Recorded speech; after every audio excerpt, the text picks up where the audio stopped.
I don't know really how to communicate with people on my TikToks without coming off like an ass. And the problem is I'm very logical despite the fact being an empath. I do get upset when I see injustice. I think the way we handle injustice today with such calmness as though it is acceptable, I believe that's absurd. And it angers me, and it's so difficult to know that I need to talk about such a serious thing as far as death and rape and stuff like that of people who are underage, and talk about it in code, because we're not allowed to take these things seriously anymore. We're not allowed to discuss it, and we're not allowed to get angry about it. And it's horrific what has happened to society. You know, I have gone after bad guys for a long time. And I think it's amazing that through my life, I'm usually asked usually by a very severe narcissist, actually always really severe narcissist, why would I do that? Why would I see someone who's doing something to harm to a child and actually put together evidence and report it to save that child? But it's not just narcissistic, abusive people that do sympathize with the perpetrator or the bad actor, which a lot of them do. There's a woman, a nurse in Pennsylvania right now, that is very angry with me because she saw that I helped these children. And she asked me that question. She could not understand why I would help innocent children. And she's very psychopathic. It looks like she's a psychopath. Anyway, I'm 98% sure about it. Not 100% sure like I am with my dad and my sister, 98% sure. But she meets it very, very, anyways. But I can understand the abuser or someone who is an abuser to get angry at someone who would save their victims or keep them from committing such violent acts against another innocent human being's rights. What I don't understand is for the average person who is not an abusive narcissist to still be confused and not understand how on earth or why on earth another human being such as myself would take action to protect, help, whatever, a child or any other victim of a crime. That's what's scary to me, because it shows that, man, I wish that cop got her. That woman just did about 60 miles an hour in a 25 zone. Anyway, it shows that narcissistic behaviors are becoming common within society, so much to the point that people that are not narcissistic believe that this is the expected way for us to act in life. We have grabbed the very toxic behaviors that bad people acted upon that was only found on the internet and have introduced it into the real world.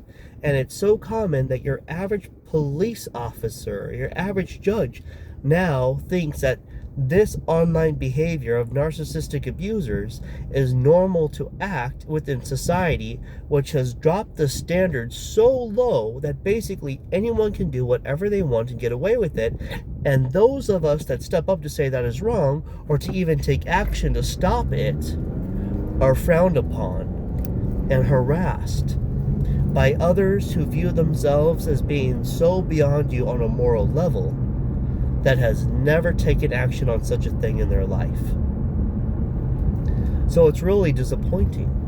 You know, and I thought of this because recently I've been noticing more and more, I've been getting more and more enemies of narcissistic abusers that like to attack empathic people such as myself, and they're trying to get a rise out of me. I've been targeted by people like this for almost 30 years, and I'm used to it. I get harassing messages all the time, and I don't know who it is, and I never really care either, because it's not about me. They're talking to me and trying to send a message to me, sure, but that doesn't mean it's about me. It's about them. And it's about them seeing something in someone that they wish that they had when it comes to abilities or it will also have to do with something that them wanting to make me a victim and see me become outraged or have negative emotions, because that gives them a feeling of power. You'll notice, again, there's this nurse in Pennsylvania or Pittsburgh or something like that, and she says very funny, immature things. And you would think that she would be trying to act childish to make a point on how a narcissist, a psychopath acts. But she's not. She's very serious. This woman is so incapable of understanding how a mature mind works that her lashing out at me and trying to cause me pain and grief and everything just by lying to me and gaslighting me, saying that what she did to me, I actually did to her, reversing our roles, or it's just ridiculous.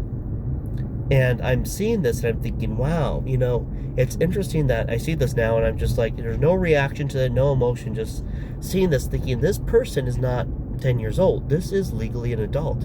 She has a child.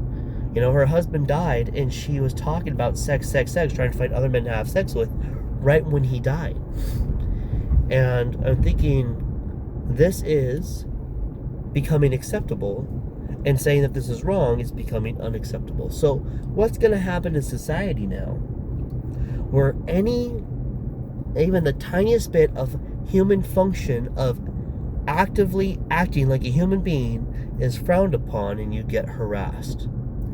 Now, I'm a 100%er empath, and it is difficult. I'm 100% empathic, which means that I always feel guilty.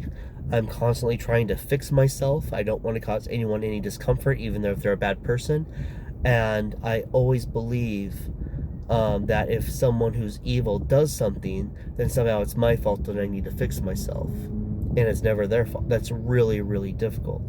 Fortunately, I got out of that a couple years ago once I learned about psychopaths and what they do. I was with a covert narcissist wife, and I was able to get out of that. Now I can spot the behavior immediately, predict the behavior immediately, predict what they're going to say, how they're going to say it, when they're going to say it, and be able to watch that loop speed up. But society is falling apart. The only way for us to fix it is start ignoring these people, don't give them jobs, ban them from any type of aid, and force them to have to be successful in life and function within society. If we were to act like South Korea or Japan or Russia and be like, hey, you don't get rewarded for harming people, and from now on, you're even going to be punished for doing evil things to people. You're also going to have to be able to work and get a job and actually do it properly in order to survive. That's all we would need, and it would fix this country right up. That's all we would need. Because right now it's gotten to the point where I expect to deal with a very abusive, narcissistic person when interacting to someone on a day-to-day life, because it's become that common. It really has. But anyways, what you gonna do? I'm on my way to get a 4-hands massage. I can hardly wait. I'm almost there. Oh, been moving into this new apartment. Got my new 70-inch screen TV in today. Nice new LED lamps that are just gorgeous. Very nice stuff. Good quality. Everything's great quality except my couch. It's totally different than what they showed on the pictures on Amazon, but it was the cheapest, and I'm not looking to entertain anyone anyway, But loving life. All these beautiful palm trees. It's a beautiful day in Los Angeles. Great people out here. Great food out here. Best Korean barbecue. Great sushi. Not the best. Best sushi is in New York. Just delicious. Well, unless you leave the country, of course. But yeah, man, oh man, it is nice out here. Can hardly wait to go to work tonight. Ugh, loving life, man. Super duper loving life. Anyway, I'll catch y'all later.